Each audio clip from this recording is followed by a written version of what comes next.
This week on the BackTable podcast. The majority of people doing these procedures in the country are not interventional radiologists. There are a lot of pain doctors that are doing this, a lot of PM&R, and they're fantastic at it, and that's where the data is. This is kind of a newer field for IR over the past several years to kind of get into, but there's clearly like a national interest in it. And I think we're at a nice position to help with these patients because, one, we typically do this in a hospital setting, meaning that it can actually get reimbursed for the facility. This doesn't get reimbursed at an OBL. So if you work in a hospital setting, it's easy to do, but also we're not really taking away from ortho's business, but it gives us an avenue to work with our orthopedic colleagues. And my thought is that if someone can do something with image guidance in a different specialty, we should be able to do it. Maybe we could do it better.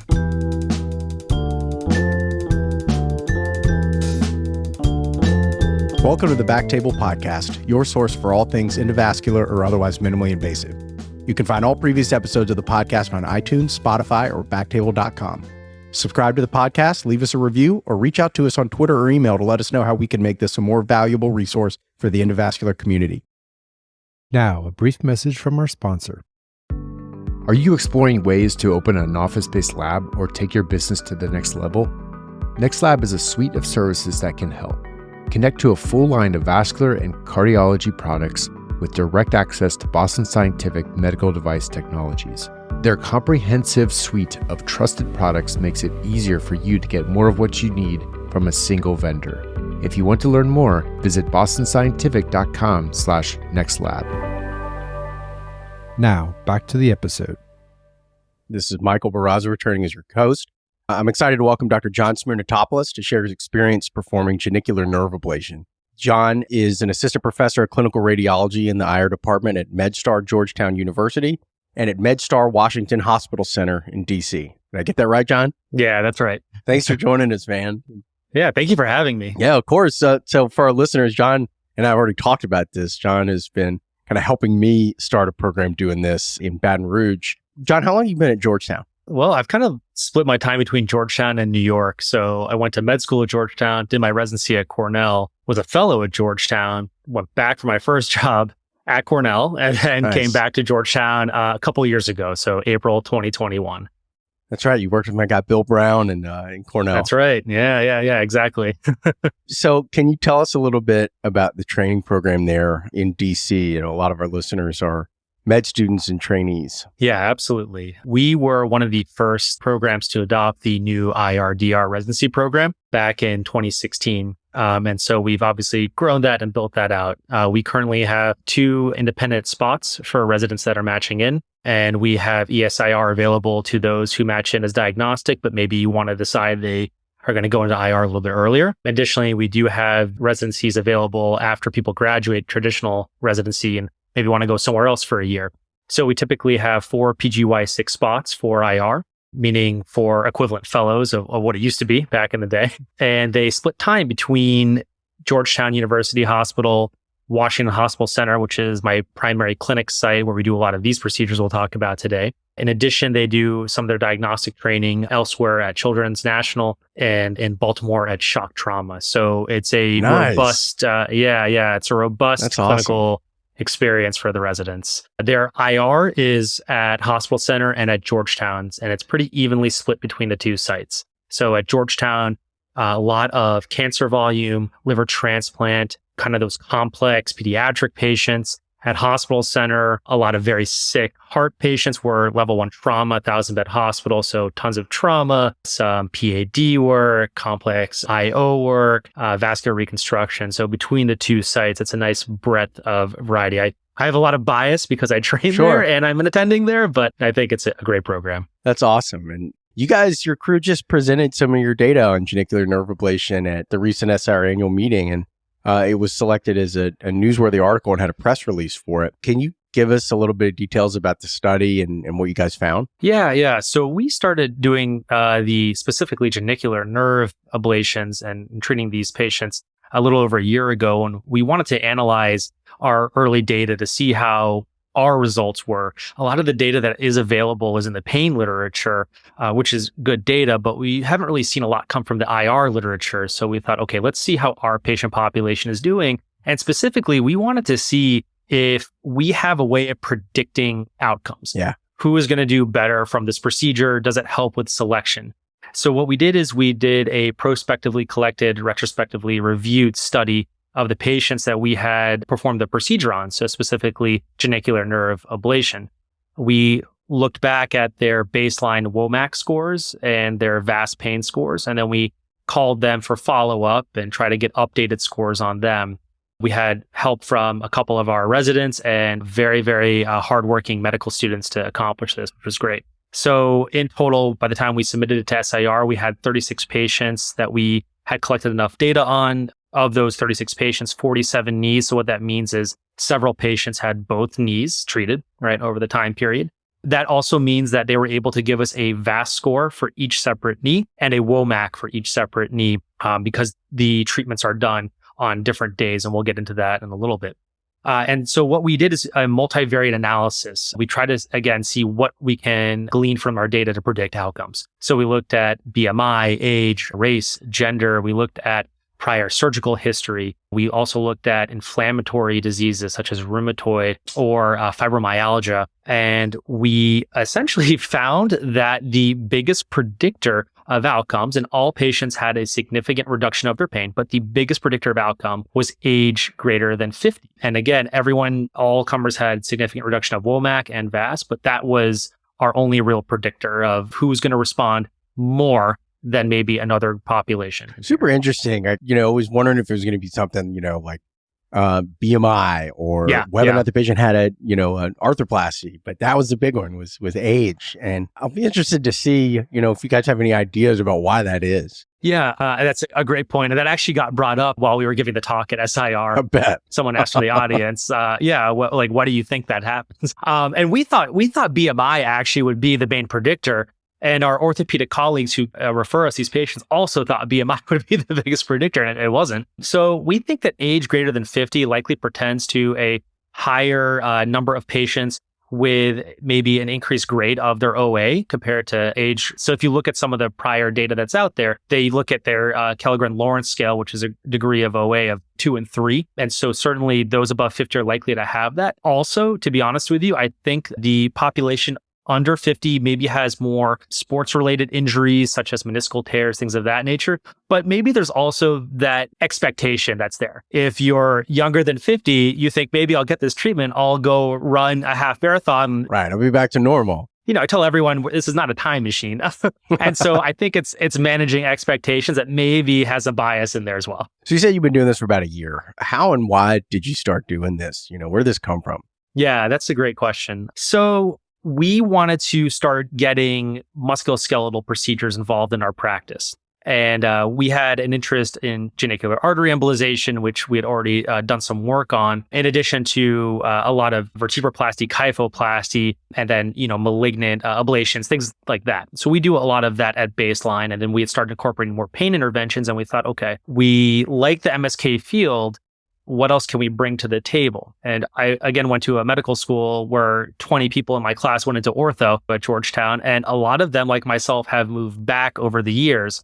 So when I came back, we started talking about what procedures IR can help them with. Just because in IR, I feel that we learn a procedure, learn a disease pattern, maybe get bored and then try to find something new to do. And so we started talking with our ortho colleagues, and I reached out to some of my friends and said, listen, what about controlling some of the joint issues that you guys are facing with your patients? And we presented ablation. We looked it up, read some papers in the pain literature, talked to the local rep for the specific company we use, which is Avanos Coolleaf, and started evolving the practice that way. So it was out of interest in seeing what other specialty we can help with patients and maybe kind of grow a clinical arm of our practice directed towards those ortho musculoskeletal patients. Okay. Was there much information out there on it to research and learn as you started to take this on? Yeah, that's a great question. So a lot of the data in pain management in general, right, is going to come from the pain literature and then PM&R as well. So that's where the bulk of it does come from. Certainly in the knees, that's probably the most studied compared to all the joints in the body. There's plenty of randomized controlled trials, again, from the pain literature comparing specifically radiofrequency ablation to other conservative modalities of treatment, such as intra-articular corticosteroid injection, hyaluronic acid injection. So that data has existed now for several years, and it was something we could piggyback off of to learn about the disease process, the treatment paradigms, have those conversations with our ortho colleagues to say, this is what the data shows, this is what's out there, here's how we can help. John, you mentioned that you guys are also doing genicular artery embolization there. And, that's kind of building steam as well, particularly in the academic world. And I'm wondering if it was hard to kind of carve this out as a second treatment when you guys are already doing something for knee pain there. Yeah, so the GAE is interesting. It's certainly recognized amongst our ortho colleagues as a modality to treat hemarthrosis, recurrent hemarthrosis. And that's primarily what we're doing those for. And we have very good anecdotal results from that. It's clearly borne out in the literature. Treating primary osteoarthritis of the knee with GAE is in our literature, in IR literature. I've noticed that from the orthopedic side, it is taking a little bit of buy-in for the primary OA population. And I think they have a very interesting rationale behind that. It's not just don't cut off the blood supply to the joint. Right. But their thought and their concern is if there is a chance the patient may have a knee replacement within 12 months, they are concerned about wound healing globally. And so when we presented the ablation as, potential minimally invasive therapy, they kind of jumped on that and they really enjoyed that as an alternative. Now, the question is, where do you work GAE into the treatment pattern? And it's kind of tricky. My algorithm for this and the algorithm we're trying to really push forward at our institution in the appropriate patient, of course, is we'll start conservatively with a nerve block for the nerve ablation. If that works, we'll do the ablation. If a patient has limited response, meaning under 6 months of treatment effect, which is the standard of what you would want to see after ablation, and it's 6 months is also what insurance limits you, in terms of a global period to perform a second ablation. But maybe if they have a short response, then we can consider GAE. And going in an algorithm and in a very appropriate fashion that makes not only the patient happy because we have alternative treatments, it makes us happy because these patients will come back to you and they'll talk to you and they'll say, hey, my pain came back sooner than I thought it would. But it makes our orthopedic surgeon colleagues also happy because we're trying to be as gentle as possible on the joint that they may eventually want to replace. My first two patients that I saw for this were patients who are ultimately going to be candidates for, a knee replacement. They just can't get it for about 10 months because, they had coronary stents. And so, that makes a lot of sense. So, you mentioned there are lots of injections, there's arthroplasty, there are tons of procedures for knee pain. Why is there a role for a nerve ablation? Is there a gap in the existing therapies that we need to fill?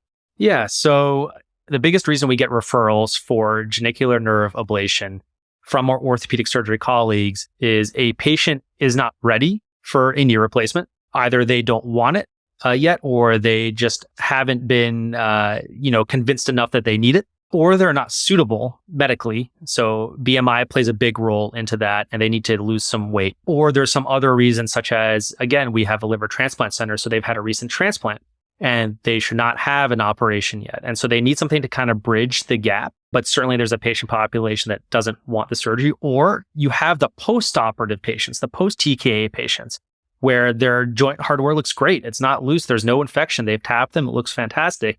There's no hemarthrosis. They just have pain. And so that's where that really plays a role, is those scenarios. And the nice thing about the nerve ablation is that it does not inhibit or prohibit any future therapy, whether it's an injection or a surgery. And so that really helps round out and comfort the patient and the orthopedic surgeon. That's where our role is. And you mentioned, is there a gap with other injections? Certainly, there's a lot of data in the orthopedic literature globally now for reduction of corticosteroids into a joint space. There's concern for tendon rupture there. There's concern for wound healing. Some of our orthopedic surgery colleagues are not wanting any corticosteroid, whether it's a hip or a knee, in the joint space within 6 months prior to an operation. And so if that's the case, we need something to kind of bridge that gap for a patient for pain control. And so and this is a good modality to do that. So John, you've been doing it for about a year now. Any major changes in how your practice, how it's evolved since then? I mean, are they all coming from ortho? So the majority are coming from ortho. It's an interesting paradigm how the orthopedic practice can filter into an IR practice. I feel that when we have clinic half day a week for us. And when I was at Cornell, it was a full day a week. But if you talk to your orthopedic surgery colleagues, they probably have clinic 2 to 3 times a week. And they may see 30 to 60 patients in that clinic. And maybe that orthopedic surgeon only does joints. And so that person is seeing however many patients, 90 to over 100 a week just for a joint. I just can't imagine. And so when we started offering this procedure, I was the one that initially spearheaded it, which was great because I felt like, okay, I know the surgeons that are referring to me. There's like 4 of them. And they're my friends. So this is easy. Go ahead, just send me patients. And before you know it, your floodgates are opening and they're sending a ton of patients. And so our practice rapidly started recruiting patients for this intervention. And I've talked to other colleagues throughout the country, and it's the same kind of story. When you start doing it, they'll keep sending you more and more from ortho. And so I had my partners then buy into it. And so right, of course. Now they're seeing, you get all the patients. But it does make a lot of sense, especially the way you lay it out for, a lot of these patients. This is a bridge. They may ultimately get an arthroplasty at some point in their lives. And so you're not like directly competing with them, and you're really helping them with the challenging patient population. It's almost like, yeah, exactly. Pelvic congestion syndrome patients for OB. It's not like a UFE. You're helping them get to where they need to be, with or without a knee replacement. So it makes a lot of sense that they'd be happy to send them. One other thing about that is that we got eager with this when we started it. Oh, so yes, we had our orthopedic colleagues, and I said, this is great. Why don't we go ahead and start giving talks to some of the primary care groups? So we started doing that. And then we set up our website so people can self-refer on a form. And yeah, majority are ortho, but we do get a lot of self-referrals and primary care that send it too. So once you start doing it and people start knowing you do it, you're going to start getting a lot of patients coming. Yeah, it's actually how I got my first patients. Actually came from, I gave a talk to a primary care doctor's group, and an ortho doctor, a guy had reached out to her just out of the blue. He's like, hey, do you know an interventional radiologist who might do genicular artery embolization? And she's like, yeah, actually, I got a guy. And so that was like the pathway where I started getting my first ones. And then now the ortho is just, sending them directly. Let's start getting into the details of genicular nerve ablation. So to start, we've already kind of covered some of this, but what are the general indications, and how do you decide who's a candidate? I think the best question is, how do you decide who's not a candidate at this point? Because it's almost like you could do this for anyone. And that's kind of what we see here. I think the most appropriate candidates are candidates with some degree of osteoarthritis. Now, if you look at data from the randomized control trials for this procedure, look at the sham trial for GAE, and a lot of the published data that's out there, the Kellgren-Lawrence scale is typically mild to moderate OA. We do not restrict that in clinical practice, and I'm sure other people do not restrict GAE or ablation for that. So really, anyone who has any degree of OA who does not want surgery, is not a medically surgical candidate yet, who has had prior surgery. So it's a wide variety of patients there. The ones where you have to kind of temper their results and they may still want to go forward with it are the ones who have maybe meniscal tears or recent sports-related injury. We do get those referrals, certainly, and we will try the block for them. And if the block works, that's fantastic, meaning that they get 50% decreased pain control. And then we'll go for the ablation. I think the biggest thing is making sure your patient that you see is going to be compliant with a physical therapy regimen after you're done. Chances are they've tried PT and have stopped PT because they'll say it didn't do anything for them. If you can reduce their pain by half or more, then have them go back to physical therapy, because ultimately that's what's really going to have the biggest long-term effect. Strengthening the muscles around the knee joint, getting their flexibility, getting their stability. You're kind of teaching some people how to walk again because they've been reliant on other muscles. So really getting those patients. But who not to do this on? It's almost that you leave that up to the patient, because this is such a relatively benign procedure. And if they fail the block, then that's okay. They don't get the ablation. Right. Okay. Talking about the workup, you mentioned the WOMAC score. What all do you do in your workup to kind of figure out how they're going to do and monitor their improvement after? Yeah. So when we first started this back in, I think February is when we did our first ablation of 2022, we were just doing VAS, the visual analog score. So the scale of 0 to 10, and just saying if they got a 50% reduction of their VAS pain scale after their block, and you can do that. Usually we do it 30 minutes or greater after their block itself, then they qualify in. Now, while that is how we decide who to ablate, we do collect WOMAC scores and KOOS, K-O-O-S. And what we're looking for is not only, yes, pain is controlled, we want to look at the functional status. The WOMAC is particularly good at that because it does have a pain component in the survey. It has a stiffness component in the survey. And you may find patients complain about stiffness as their primary issue. And you think to yourself, like, is this going to actually do anything for stiffness? Maybe not, but it somehow does because they will go to PT. And then it has a functional component to it too. And so we grade their WOMACs at baseline. So they'll come in for their block. I don't do it in clinic. I would do it the day of their block. We grade their block and then we grade it at follow-up. And we try to follow up these patients at different intervals and then we can kind of see how they're improving. Now, all of this is subjective at the end of the day. So that is a component to it. We have discussed with our orthopedic colleagues of looking at range of motion. We haven't adopted that yet. But again, for us, VASCOR, WOMAC, and then KOOS are the easiest surveys. And by no means does anyone have to do all of them. But that's what we do in our practice. Do you have any imaging that you require? So oftentimes they do come in with some radiograph. Yeah. However, if it's a injury like a meniscal tear or something like that, they'll probably have an MRI associated with it. Yeah. I don't behold them to it, especially the self-referral patients. It may be difficult for them to bring over their imaging. Yeah. And we have a discussion, that will, yes, of course, we'll be looking at their X-ray under fluoro. We do these under fluoro in our practice. It's not a standing X-ray to really show a degree of OA. However, it is appropriate that you can still see what's going on there. Okay, so your nerve block, let's talk about the anatomy. Yeah. What nerves are you targeting and where do they run? Yeah. So probably the biggest takeaway from this is all based on cadaveric dissections, the whole anatomy. And they've actually gone back and looked at the cadavers again as recently as 2 years ago and found there are more nerves than they probably initially thought. So this plays into the conversation I have with a patient. We're targeting 4 major nerve trunks here. We're targeting the superomedial genicular nerve, superlateral, inframedial, and then the 4th nerve is the suprapatellar, which some people advocate doing, some people don't. Those are 4 trunks of nerves. Those are not all the nerves that are innervating the anterior compartment of the knee. And I stress that to patients because I tell them your pain's not going to go to 0. I'm going to try to cut it in half. I'm targeting the major players that are here. And so we do this based on landmarks if you're doing it under fluoro. And what you're looking for the suprapatellar is about 5 centimeters just midline above the patella. That is a branch that comes down off the vastus. And then the idea is that it kind of innervates the kneecap and goes into the knee joint itself. The supermedial and superlateral, you're targeting that transition, diaphyseal transition, where the femur fans out under fluoro. And then the inframedial, you're targeting that transition of the tibial plateau to the tibial shaft there. Obviously, you are not targeting the fibular branch. Foot drops are negative style points. But we do this under fluoro. Some people do it under ultrasound as well. If you're doing it under ultrasound, and we've done this, it's kind of easy to do in clinic if you have that operation set up where you can bring an ultrasound machine in. And you're targeting, again, that transition of the bone from a kind of wide to narrow junction, so to speak, 50% down the width of the shaft to 60%. And you're looking ideally for a neurovascular bundle. Sometimes you can actually see the genicular artery, and then you're targeting around the genicular artery. Yeah, don't inject in there. Yeah, exactly.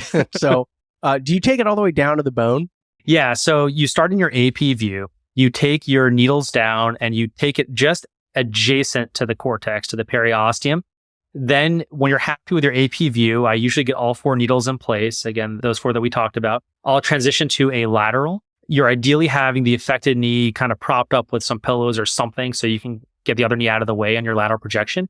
And then you're going to go ahead and if you're on the bone, walk off the bone or be adjacent to the bone. You're going to push your needles down until you're hitting 50 to 60% distance. I tend to go a little bit on the deeper side, again, based on some of these cadaveric studies. And then you're going to inject your 1 to 2 cc's of local medication. We use 0.5% bupivacaine. Some people use lidocaine. The idea is you're creating a spread of the local medicine that's there, local anesthetic. You take your needles out, put Band-Aids on, and then you reassess them at some time point after the procedure.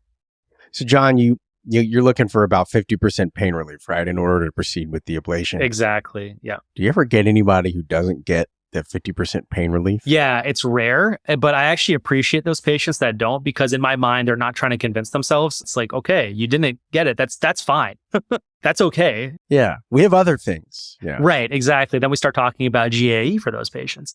I'd rather have that patient that says, yep, didn't hit 50. Maybe I went from like a 10 to an 8. I'd rather have that than someone try to convince themselves they got 50 and then you do the ablation. It's on the rare side that you don't get that 50% response. It's less than 10% of our population, certainly, but it happens. Yeah. So far, I've had 100% success with the nerve block. That must be really good. So how long after the nerve block do you do the ablation? So there's no time period that we need to wait, especially from an insurance standpoint, because that may play in a role for an authorization. You could do it the next day. And we do have some patients that schedule the block and the ablation after our clinic visit.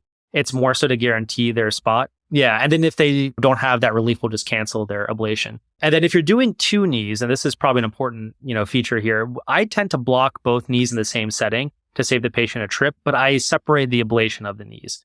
And the ablation of the knees, I'll separate 3 to 4 weeks. And that's purely based on allowing them to recover, go to PT, get that established. And then some patients you'll see, right? Like their pain started on their right knee. And then 6 months later, they're like, oh, my left knee starts hurting. And they may just be compensating. And if you take care of one of the knees, they may start to ease up on the other side. Okay. That makes sense. And so for the actual treatment, do you do local anesthesia again, or do you do sedation or anesthesia? No, we do sedation, especially our patient population. And sometimes, to be honest with you, with the blocks, we'll do sedation as well. I always ask a patient, how do you do with needles? I wish I had asked that on my last one. Yeah. The first one was like super smooth. And then the next one I did, there was a lot of screaming. Yeah, you can always tell when it's nerve block and ablation day, because sometimes the screams are heard down the hall. We're shutting down the doors in our angio room. Yeah. So I always have the conversation in clinic before we do anything. How do you do with needles? And if they'll look at you and they'll say, needles are not my friend. Like, okay, let's just give a little bit of twilight, not a lot, like a little bit, and then get them through the first procedure. And at that point, I make the conscious decision not to ask them how their pain was right after, 30 minutes after. I'll call them the next morning. And that way guarantee that whatever was in their system is kind of worn off or set in fentanyl. Now, for the ablation, every one of my patients, except for I think 2, have been with moderate or anesthesia. And the patients that require anesthesia, you'll absolutely know from the block if you're giving twilight and conscious sedation and it's saying this is not going to be enough for the ablation date. And they just need an extra bit of support. Patients with fibromyalgia, I would just book right off the bat with anesthesia. Those are the ones that you're prepping their leg and they're already complaining of pain just from the ChloraPrep. So it's, again, not the majority of ablations we do with conscious sedation. Got it. But it happens. So let's talk about equipment. There are tons of different RFA probes of different types. And you mentioned the one that you use. Like, how do you choose an RFA probe for this? And, what are you looking for in terms of the type of RFA and ablation size? Yeah, so there's a lot, as you said, that's out there. There's a lot that's been studied historically out there. We use Avanos cooled RF, so it's cool leaf, that's the name, even though it's heat. The idea, similar to OsteoCool, there is some saline that's being circulated around the probe tip. It is reducing the amount of char that's formed. Therefore, it's not as self-limiting as traditional RF, and you get a more uniform, about somewhere between 0.5 to 1 centimeter ball of heat to cause that ablation. It's just more uniform and more guaranteed. If it's superior to just standard pulsed RF, that is not really borne out yet. It hasn't been studied yet, but conceptually, that makes sense that you have a larger ball of heat. You're probably going to capture some of that variability of the genicular nerves based on those anatomic studies I was talking about. And so that's why we use it. It's also where a lot of the data has come from using that specific probe. And so if you trust the data, then I would go ahead and use the product that's been shown in the data to work very well. But that being said, people also do cryo for this as well. So other institutions, they'll use a cryo probe. And the thought behind the cryo probe is you can visualize it under either ultrasound or CT, right? You can see your ablation zone. You may have a theoretical decreased risk of damaging any muscular structure or tendon because of that control. And again, you are using a cooled device to cause the destruction of the nerve. Plus, you're likely to get some more Wallerian degeneration using cryo than you are heat. So that backtracking of the nerve dying. So there's some, argument to be used for that too. That has its own pros and cons associated with it. If you do a lot of cryo in general, you're going to use up your argon gas. How much do the probes cost? So some of the kits that we use come in 2 or 3 probe kits. So you can go ahead and ablate 3 spots at once and you're kind of in and out of there as opposed to doing one at a time. So it just really is up to your comfort. It takes a while. Yeah. So do you do just one spot with each needle, just burn? Yeah, so that's a really good question. That's how we started. We had those 4 points, and one of my partners, because I got all of us trained up to do this once the volume got too high, he likes doing the 3 spots. And there's data to suggest from the pain literature that 4 spots is superior to 3 spots. In our own unpublished sub-analysis, that's not borne out yet. But in any case, we start off with doing 1 probe at each location. So again, suprapatellar, the superior lateral and supromedial genicular nerves and inframedial. Since that cadaveric study came out and I read about it, there was also another study in the pain literature suggesting improved outcomes from doing more than those 4 spots. And in particular, a kind of pullback technique for the superlateral and supromedial. It's a study that came out, I think, last year, and they had very good results.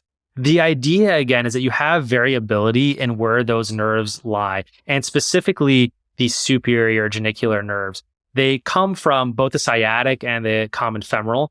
And so there's just variability on the patient where that's going to go. So I myself have been doing the pullback technique, meaning I'll go ahead, I'll ablate the suprapatellar and I'll ablate the inframedial at the same time. So we have a 2 probe kit for our purposes, 2.5 minutes of RF ablation, reaching 80 degrees temperature. That's not bad. Yeah, not bad. Depends on your patient. It might feel longer than it is if they're not that asleep. They'll be squeezing your nurse's hand. That's fine. But you do those, then you take those probes out, and then I ablate the supromedial, superlateral at the same time. I'll go deep with it. So you're trying to get the distal tip of your RF probe about 2/3 of the way down. That's because it's going to generate a ball of heat that's distal to the probe tip itself by about 4 millimeters. So some of these probes, especially the Cooley probe, it comes with a radiopaque marker on it. The ablation zone starts actually a couple millimeters distal to the radiopaque marker, and then it extends beyond the tip itself. So you want to get the tip about 2/3 depth, do your ablation for 2.5 minutes, and then pull back to about 1/3 depth. Repeat the ablation there. And I think what's important to take away is that prior to every ablation, we do a motor stimulation test on these patients. The probes allow us to do that. There's an actual stimulation function on the screen. You hit that, you turn it up to 2 volts, and you're looking for any muscle twitching. Sometimes you'll see the probe beat on its own. That's okay. But if you see the muscle twitching, it's not subtle. It's very obvious. And then you adjust. But more importantly is that I repeat that test when I do the pullback technique just to make sure I'm not hitting anything superficial that's there.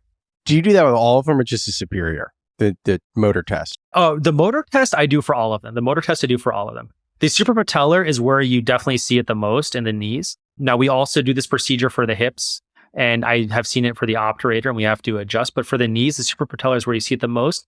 If you do see it for the suprapatellar, my recommendation is to adjust a little caudally, not cranially, because you're going to get off the motor neuron for the vastus and get more on the sensory motor neuron. Now, if you go too caudal, then you start flirting with the capsule there, and you do risk ablating the capsule and causing a transient synovitis there. So aside from motor nerves, are there any other structures in the area you really need to worry about? Yeah, I mean, the joint capsule is probably the biggest one. And so that if you read enough of these kind of case reports that are out there, you'll see some people that have had complication with a transient synovitis or some type of maybe hemarthrosis.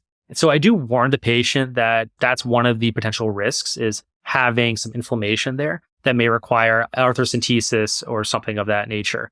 The motor neurons are absolutely the biggest concern. And frankly, I haven't seen much fasciculation except for that suprapatellar, but I still test everything. And it is a conversation I have with a patient that it is transient. It won't be permanent, but that is a potential risk factor. Okay. Any other complications that you've seen frequently or that you worry about? No, I mean, occasionally, we're doing this under fluoro in our practice quite a bit. You may put in your trocar, 17 gauge trocar needle for your ablation, and you may pull that interstylet out and you're going to start seeing blood come back. If you do it enough, you'll see it. What that means in my mind, and comparing this with ultrasound, is you're probably on the neurovascular bundle for the genicular nerve. Some of the guidelines will say, put the stylet back in, adjust. I don't think you have to necessarily do that. My thought is that if you're ablating it, you're going to have some type of thermal coagulation at that point, and it might actually make you feel that you're actually close to where the nerve is, a little bit more so than if you're doing it, just based off markers. But you can develop a potential hematoma, with that being said. Yeah, it's not in a challenging spot to control, I wouldn't think. And we're not talking about ablating the popliteal artery. Right, exactly. So. It's relatively safe. And I think all of us in IR are very comfortable messing around with blood vessels. A lot of the other physicians in the country that do this maybe are not. And so, yeah, when the reps train you, they're probably used to training those other types of physicians. And then if we see blood, we're like, okay, I can stop this pretty easily. And that's just our specialty. Okay. Let's talk a little bit about follow-up. And one of the most important things, I think, for pain intervention is setting reasonable expectations. And so I'm curious how you counsel these patients before genicular nerve ablation on what they should expect in terms of the degree and the duration of pain relief. Yeah. And I think the counseling and setting expectations might be the most important part of any pain procedure that we do. It's all about setting up expectations. So I tell the patient, for the block, we're looking for 50% or more reduction. They're likely to have something similar to that when we do the ablation if they're a candidate. Again, we're not a time machine. I'm not reversing their cartilage damage or their loss. Certainly if they're post TKA, I'm not taking away their hardware or whatever's irritated there. And I think that's very important to really hammer in. But again, I tell them, look, if I can reduce your pain by 50%, cut it in half, and start getting you to a level of activity that you want, that's going to be the biggest benefit to you. And again, that's where the physical therapy comes in. And I really do hammer in the physical therapy. We don't have one particular physical therapist we send people to. However, within our institution, we have so many PT offices in the DC metro area. So my referral form, it's a physical form that I actually give them where I can write down their ICD-10 code. It's a script, but I can also circle what I want the physical therapist to ideally focus on: range of motion, strength, stability, gait training. And then I will write a indefinite number of sessions with them, but they may ultimately need a referral. But more importantly is that I'm the one giving them the script. I'm not asking whoever referred them to give the script. And I think that helps the patient really, one, see you as the person taking care of their pain right now until they may or may not need surgery down the road. But also, if they have something in their hand, it might make them a little more compliant with it too.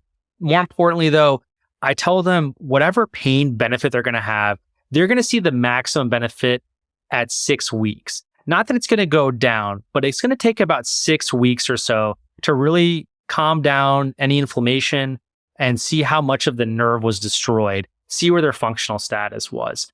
And beyond 6 weeks, I doubt that they would improve on their pain. Hopefully, they're not going to get worse with their pain. It won't come back. But that's the maximum benefit. And I've seen that with several patients now because we try to follow up with them at 6 weeks after the ablation. Just a phone call, not necessarily a clinic visit, see how they're doing. And that's what we're seeing is 6 weeks. It really did start to improve after day 2 of the procedure. Once kind of that soreness from the needles going through the muscle has gone away because they fixate on that. I tell them it's like a flu shot. You're going to go, down the muscle, hit the nerve, and then that'll ease up in 2 days. But some of them will say, yeah, even like 2 weeks after, they noticed a change from 1 week after. And so they start seeing that.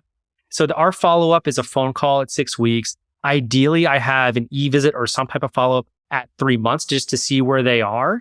And then again at 6 months. And at 6 months is when we start saying, okay, are you doing okay? Do we need to repeat it at this time? And if someone says, yep, pain's back, it worked great, it just came back a couple of weeks ago, that's fine. They don't need to have the block again. If they had the block in the ablation, they can just schedule the ablation. Okay. So if pain comes back and it's after 6 months, you would repeat an ablation, whereas if it happens significantly sooner than 6 months, that's when you consider GAE or something else? Yeah, exactly. So, GAE has that nice role to play there. And it's a little easier conversation to have, especially some of these patients. Again, they're a little apprehensive about anything. And you start talking about their blood vessels, they might say, okay, what else can we do that's not that first? And so I think if you trial things out and you kind of set up that paradigm there, it makes the conversation easier to have. So, John, we've covered most of what I wanted to on genicular nerve ablation. You mentioned you're doing nerve ablations in different parts of the body, hip. I know you're doing spines. Could you just tell us a little bit more about what you guys are doing and what your experience has been? Yeah. And I would also preface this by saying the majority of people doing these procedures in the country are not interventional radiologists. There are a lot of pain doctors that are doing this, a lot of PM&R, and they're fantastic at it, and that's where the data is. This is kind of a newer field for IR over the past several years to kind of get into, but there's clearly like a national interest in it. And I think we're at a nice position to help with these patients because, one, we typically do this in a hospital setting, meaning that it can actually get reimbursed for the facility. This doesn't get reimbursed at an OBL. So if you work in a hospital setting, it's easy to do, but also we're not really taking away from ortho's business, but it gives us an avenue to work with our orthopedic colleagues. And my thought is that if someone can do something with image guidance in a different specialty, we should be able to do it. Maybe we could do it better. And ideally, and the reason we're really pushing this forward is we want to have the data for this to have these nice studies that come out. And again, there's plenty of data out there. It's in the pain literature, but I think we can have our own. I think we can expand upon what's out there. And it does transition to the other procedures that we do. So like you said, yeah, we kind of work all over the body as we do with everything in IR. So when we first started doing the knees, the Avanos rep said, okay, there's also hip, shoulders, SI joint, facets. We said, okay, I could probably learn that. And you'll realize that your ortho colleagues, right? They'll send you a knee and sure, maybe the knee hurts. You talk to the patient a little more, then they'll start talking about some other part of their body that hurts. And so we wanted to be able to offer that. I think the easiest transition was to adopt the hip. A lot of other specialties don't enjoy the hip. And the reason is for the hip, there are two nerves you target. You target the femoral articular nerve. That's kind of 12 o'clock on the acetabulum. Easy to target, not a lot of, real estate there that could be dangerous. The one that people shy away from is the obturator articular nerve. And that's because it's medial, it's the incisura. You are going near blood vessels. So that gets some people nervous. But in IR, we try to go into blood vessels most of the time. So we know how to avoid them. And so we started doing the hips, and the hips actually work very well. It's a similar process. You do the nerve block, 50% reduction of pain, they can go ahead and have the ablation. We found the hips have a great response. And one of the things that I tell patients too is, listen, if you don't want a hip replacement, we'll do this. However, if you can get a hip replacement, you should probably get a hip replacement because the hip replacements also do very well. And we have a certain number of patients that we do this post THA. But again, we're not taking away from anything and we're kind of adding to something that's there. Now, you may find your knee patients have actually a hip issue and they're coming to you for your knee. Let's say you do the block and the block doesn't work, but you have evidence that they have OA of their hip, right? So maybe if they have knee pain, it's actually from the hip and you can start talking about the hip. So we started doing the hip. Then we started doing the shoulder because our sports colleagues, our sports ortho surgeons, they see a lot of the shoulder patients. Maybe they've had a chronic rotator cuff or a rotator cuff repair with residual pain. And so they started referring us the shoulder patients. Shoulder patients, you target 3 nerves. You target 2 on the posterior aspect of the shoulder. So you're going for the suprascapular nerve, axillary nerve, which is going to be kind of the lateral humeral head. Then you're going to be targeting the lateral pectoral nerve, which is anterior. So you have to either prop the patient up on a wedge. You wedge the patient up and you kind of rotate the II, or I found it's actually just easy. Start them prone, do a towel prep on the back, hit the 2 spots on the back, just flip them. And the shoulder patients do very well also. Now, the hip and the shoulder, 100% I see stimulation of the motor neurons. Be very careful. You have to adjust. So even a couple millimeters, lateral to where you see fasciculations is probably going to get you off it, but that's where you see it. So the shoulders, hips do very well. And then we expanded to include SI joint. I'm not sure if you saw kind of in the news after SIR, that several Medicare groups throughout the country are not going to reimburse for sacroiliac joint nerve ablation. That's the L5 dorsal ramus, S1 through S3 primary dorsal rami. Interestingly, they are reimbursing for the nerve blocks at those sites, not the ablation. Not sure why, but depending on your location in the country, you may be more limited with the SI joint than others. But I would say, just like the others, if it's SI joint pain, if it's really SI joint pain, those patients need a 70% reduction of their block, but man, that ablation works well for that particular group. Huh. Okay. And you're doing basivertebral nerves too, right? Yeah, we are. We started offering that about 8 months ago in June of 2022. We do a good number of kyphoplasties, and we certainly do osteocool ablation of cancerous lesions. And a lot of our friends who sent us SI joint patients are the ortho spine surgeons. So we started talking to them about, okay, what about this procedure? We're getting the ablation game, I guess, for all, non-malignant osseous issues. And the orthopedic spine surgeons actually see a large number of patients with what they call discogenic back pain. We call it vertebrogenic back pain. So that's axial loaded back pain with associated motor type 1 or type 2 changes on MR, symptoms worse with forward flexion, things like asking the patient, okay, does it hurt when you tie your shoes, unload loaded dishwasher, go from a sitting to standing position or just sitting for a long period of time. Different than facet pain. Facet pain is, the example I like to give is if you're walking around Target or grocery store and you feel better when you lean over the shopping cart, that's more facet. So different modality. And again, they have their different procedures that can help them. But the basivertebral nerve ablation really helps for that axial loaded, we call it anterior column back pain, that vertebrogenic pain that the orthopedic surgeons typically, unless there's something truly anatomically wrong with the patient, don't want to operate on because there's no radiculopathy or anything like that. And so those referrals come in primarily from our spine surgeons. You've had really good results though with them though. Yes, we have. And if you look at the data that's out there there's a 5-year SMART trial, there was a sustained reduction of pain over a 5-year time point. The thought being that these nerves are not myelinated as they enter the bone. And that's what we're seeing from our patient population as well.